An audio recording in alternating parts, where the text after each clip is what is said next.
Le chapitre précédent nous a rappelé l'histoire d'HTML et des nombreux langages utilisés par le web. Il a également introduit sa dernière version, HTML5. Il est temps maintenant de préciser le plan de ce module. Une première partie sera consacrée à différents langages. Nous verrons qu'une page web est structurée en différents éléments et que c'est le langage HTML qui va nous permettre de décrire cette structure. Afin à la fois de positionner certains de ces éléments les uns par rapport aux autres et d'appliquer une charte graphique, nous introduirons le langage CSS. Nous verrons qu'il est possible de faire en sorte que cette structure HTML et que ce rendu initial soient transformés en direct.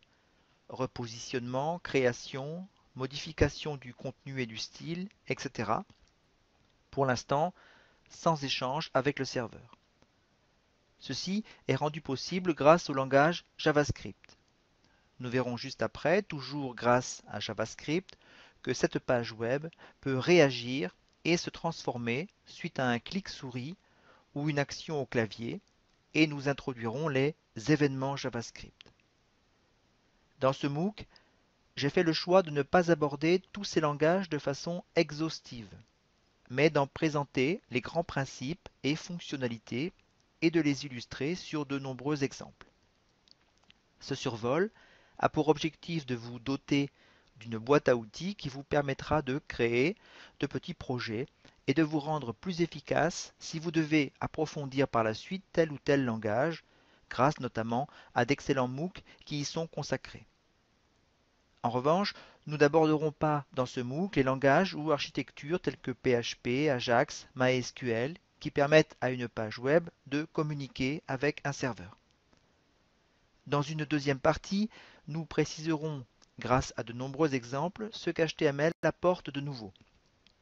Ainsi, nous découvrirons les nouvelles balises de structure HTML5, nous verrons comment HTML5 simplifie l'utilisation de contenus sonores et vidéo, nous verrons en détail comment HTML5 permet de dessiner des objets.